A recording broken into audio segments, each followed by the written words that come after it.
Welcome to the beginning of Spider-Man: The Road to No Way Home. This is going to work very similarly to my Road to the Snyder Cut videos, where I watch each Spider-Man movie, give my thoughts on them before Spider-Man: No Way Home releases in the cinema, and also rank them in a list. The first video will be me tackling the Raimi Trilogy, followed by the Amazing Spider-Man movies, then Into the Spider-Verse, and finally with the MCU movies, which include the scenes from Civil War, Infinity War, and Endgame. If you're wondering where Venom 1 and 2 fits into this marathon, then you can check out my previous two videos. Let's act like that's the prelude to this video, shall we? So now let's start off with Spider-Man 1. But before we do that, I would like to kindly ask if you can hit the subscribe button. It's free. I promise I won't flood your sub box. You can unsub anytime you want.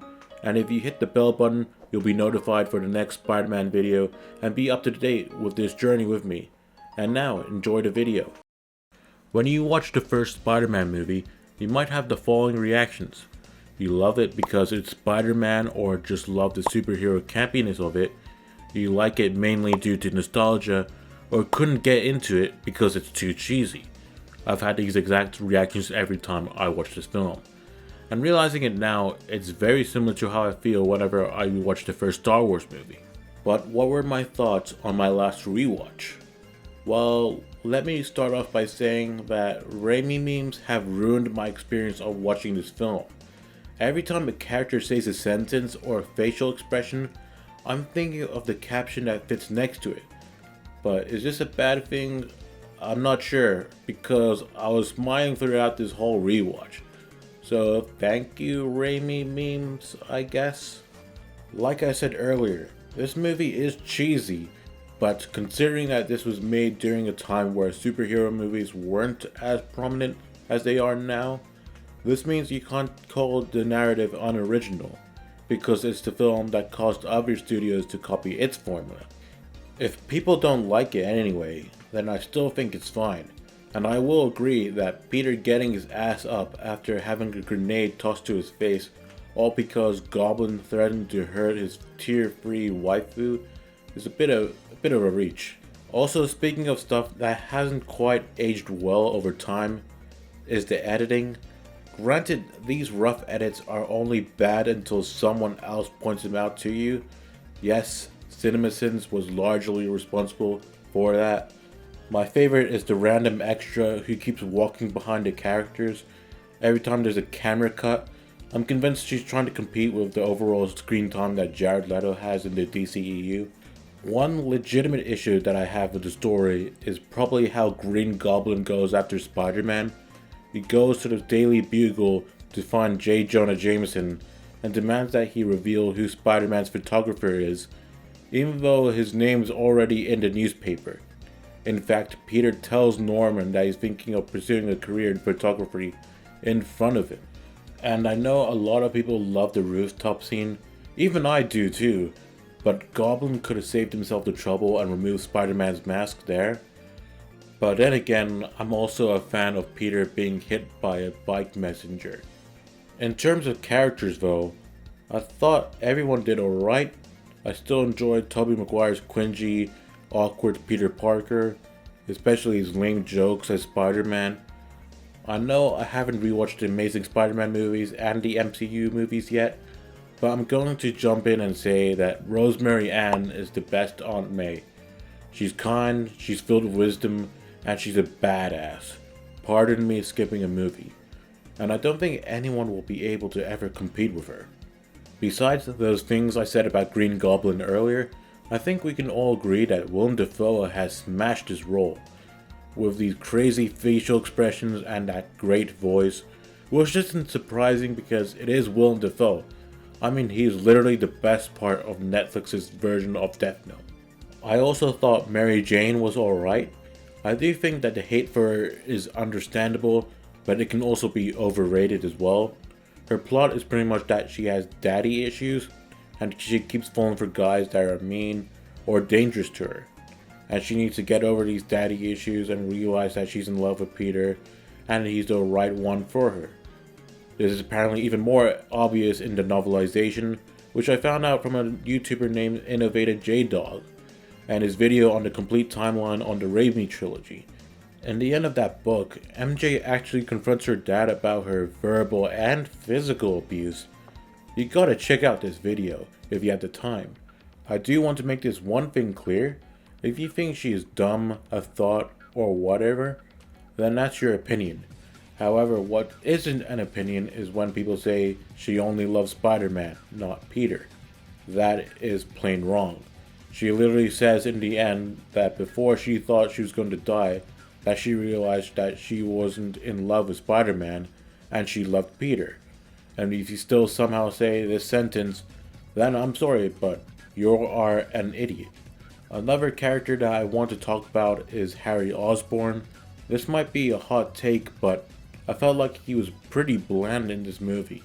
Like he doesn't have that much personality other than being a son of a rich guy, who cucks his own best friend from his crush. Also, why is it that he and Harry are best friends? As far as we know, they don't have anything in common. All we know is that Peter helped him pass high school, and that's about it. The only real interesting thing is in the end when he promises to avenge his dad. This movie also has great comedic side characters. J.K. Simmons is the only person that can play J. Jonah Jameson.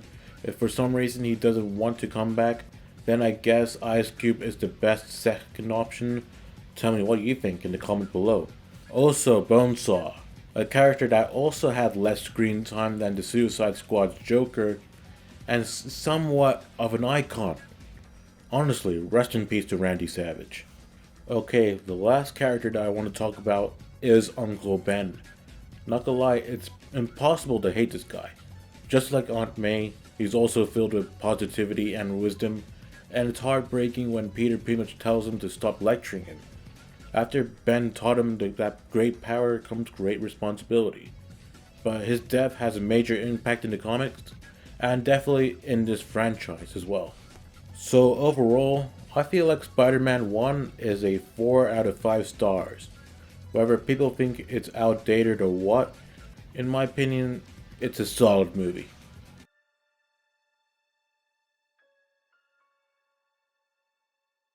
There's not much for me to say about this movie other than it's perfect. If I have a top 10 superhero movies list, then this is in the top 5 for sure. The characters are utilized perfectly here. Peter, who is under extreme stress from being Spider-Man, loses his powers and returns to his normal life. And the way that they did it by recreating that scene with Uncle Ben in the car, it's just another emotional moment. And then you see him faced with guilt after he couldn't save that one person in that fire. And also see him constantly being crapped on throughout the movie, whether it be from Dr. Connors, his best friend, his crush, that he accepted that he can't be with, the Daily Bugle, and Aunt May. Let me just say, that scene with Aunt May is my favorite. You know, when she pulls her hand away from Peter after she was told that Peter was responsible for her husband's death? But what's great is her forgiving Peter afterwards, and with a slight hint of her knowing that Peter and Spider-Man are the same person, and kinda encouraging him to save the other people in the city as well. The way that they utilize MJ is also great. Remember when I said that she loves Peter, not Spider-Man? Well, I can't think of a single moment in this movie where she says the word Spider-Man. Also, I know that people hate that she cucks Peter throughout this movie, but I like how they establish her with his relationship with Jameson's son, the astronaut. Because in a way, he's a hero too, and a nice guy like Peter. But he's not Peter. You know, that's why she created that upside down kiss with him, but she looked unsatisfied afterwards. Only issue is that I'm not a fan of her being a damsel in distress again. Well, it does happen in every movie. It's something that I can look past here, because it does pay off in the end. What's crazy is that we haven't even begun to talk about Doc Ock. And yeah, he's also a great villain. I love that he has addiction to finishing his experiment, even if it means hurting people. And this is something that is mentioned in the novelization, not in the movie, but it was revealed that him and his wife couldn't have a child, so his life work with the miniature son in a way is meant to represent the kid that he never had. So for him to let go of this experiment is also him letting go of a child that he never had. And that's some pretty deep shit. But I can't see how they could have fit that into this movie. And I just wanted to share that knowledge as a fun fact. Other than that, I love this character. I love Raimi's use of horror with him in the morgue scene. If that scene wasn't so colorful, I think the kids would be scared shitless. Although I don't know why he threw a whole car in the coffee shop window when he was specifically told to not hurt Peter. Did he miss out on Harry's instructions? What would he do if he actually killed him? Usually I don't do this, but I'll pretend that I didn't see that. Yeah, this is me being slightly biased with this movie. Unlike the previous film, Harry Osborn felt like a different character. His character is literally based on one goal, to kill Spider-Man, while also being one of the not-so-smartest billionaires in New York. He looked super confused during that rubber band joke. I really liked the build-up between him finding out Spider-Man's identity, but also him taking the mantle of Green Goblin, which let's hope that they don't waste that one. Yeah, guys? In terms of cinematography and special effects, it's pretty great for a movie made in 2004. Everything looks as good as I remember watching as a child. The train sequence is one of the best action moments in superhero movie history. That shot of Peter swinging and the reflection on his eye lens cutting to Octavius is just spectacular. I'm going to quickly jump in and just score this a 5 out of 5 stars. Let's move on to the next movie.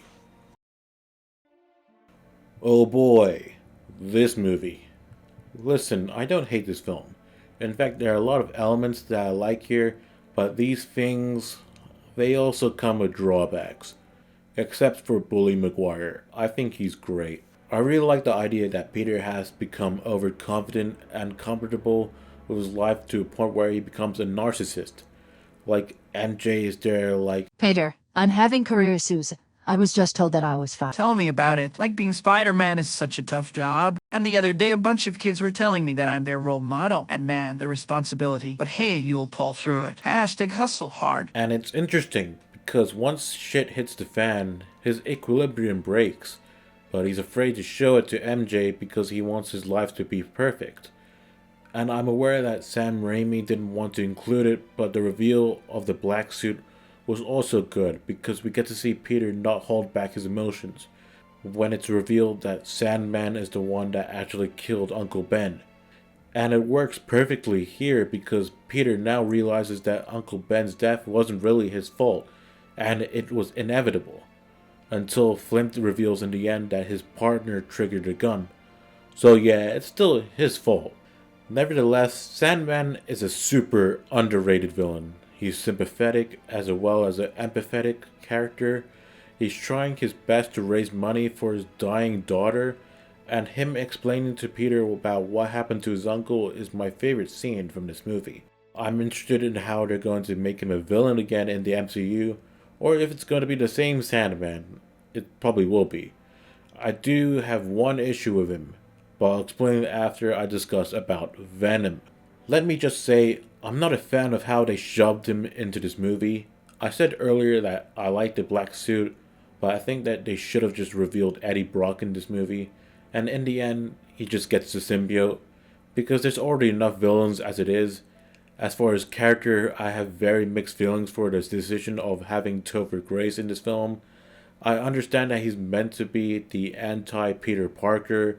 You know, he lacks responsibility. He's a suck-up for his boss for less pay. He's ready to propose to a girl that he hardly knows, etc. I'm also not a fan of how he keeps on revealing his face in the final act, but it's understandable. The CGI fight with Goblin Jr. robbed the budget, apparently, so they couldn't let him talk too much with the mask on. In fact, I heard that Venom's origin was supposed to be in the spaceship that Jameson's son is piloting, but they couldn't do that story because they didn't have enough money to do it. So we have to settle with a comet coincidentally and quietly landing near Peter so it follows him. Even knowing all of that, I still prefer the story here than I did with the first Venom movie. I seriously despise that movie. The problem that I have with Venom and Sandman are that they are very odd villain choices. Venom is literally an alien, and Sandman is a guy that can physically turn himself into sand. Now let's compare that with the other villains in the franchise. Green Goblin is a roided up CEO with a multi-personality disorder. Dr. Octopus has robotic arms like Jeff Bezos and is desperate to finish his science experiment. These villains feel like they're real, and this movie felt like it's jumped the shark with its villain choices. I know I said I liked Sandman, but they could have done the same story if it was someone like Vulture, if you think about it. And maybe have Venom as a mysterious science experiment that's gone rogue? Those are my ideas. Comment below if you think you can do anything better. You know what? Before we get into the third villain, let's finish our Mary Jane saga. I still see people crap on her for the way she acts in this movie, and I understand why, but because her story felt like a C-plot, it makes it harder for viewers to recognize her arc in this movie. She's meant to be put into a similar situation like Peter was in the previous movie. For example, being attacked by the media, which let me just say that the Daily Beagle could be biased because JJ's son was just left at the altar. Another similarity, they have a hard time expressing their biggest issue with the person that they love, and they can't be with the person that they love because of the fear that they might get killed by their enemy. This is a story arc that we should like, but it's matched with so many other stories, so it comes across as really subtle. Now onto our last person, Little Goblin Jr. Let me just say that Sam Raimi or someone from Sony must really hate James Franco's face, because his face keeps constantly getting hit, and the fact that they built up 3 movies for him to be the bad guy, just for him to get amnesia, get his memories back, then get his ass handed to him back again, to then get told the truth by Bernard about what really happened to Norman. Also, this guy knew all along what happened and didn't say a thing. The team up in the end was cool, as well as the sacrifice, but in the end, it really was wasted potential. The story really should have been this revenge triangle. Harry going after Peter to avenge his father, while Peter's going after Sandman or any other third villain for killing his uncle. In this black suit, no Venom, just keeping it simple. In terms of visual aesthetic, the overuse of CGI is really in the C- grade. The scene where Peter is web swinging in the first Goblin fight showcases some obvious digital work, and this is super obvious in 4K on Netflix. And I do want to say this is the only scene in all the Spider-Man movies where the web swinging actually looks awful. Other than everything else, it looks alright, especially Sandman in 2007. So before I forget, the music. Yeah, the soundtrack in each of these movies are great, but what some people aren't aware of is that Danny Elfman didn't do this movie's music. Christopher Young took over the role, and I thought he was such a great replacement. I love his black suit theme, as well as Sandman's song. It really hit the emotions in the end. Before I give my final rating, I originally had this movie as a 3 out of 5 stars on my Letterboxd, but now I feel like putting it down by half a star. It's largely to do with the studio interference. Ever since the Snyder Cut, I've been an advocate for letting directors to make their movies that they want to make, but that doesn't mean that I want a hashtag release the Raimi cut to happen. I've seen people beg Sony for that recently, but the problem is that the movie was made in 2007. We can't expect Sony to bring back Rosemary Ann for reshoots. Plus, the actors look different from what they looked like back then, and there's the case with James Franco and his allegations, and that still needs to be resolved. So you see, having a Raimi cut is pretty much pointless. We can ask for a Spider-Man 3.1 though.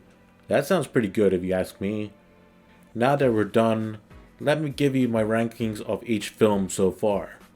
Coming at number 5 is the first Venom movie. 4 is Spider-Man 3. 3 is Venom Let There Be Carnage. 2 is Spider-Man 1. And 1 is Spider-Man 2. I will continue to rank these along our journey.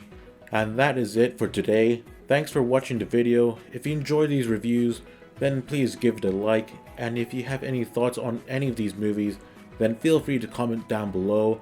And don't forget to click on the subscribe button, as well as hit the notification bell if you want to keep up with the road to No Way Home. And see ya next time.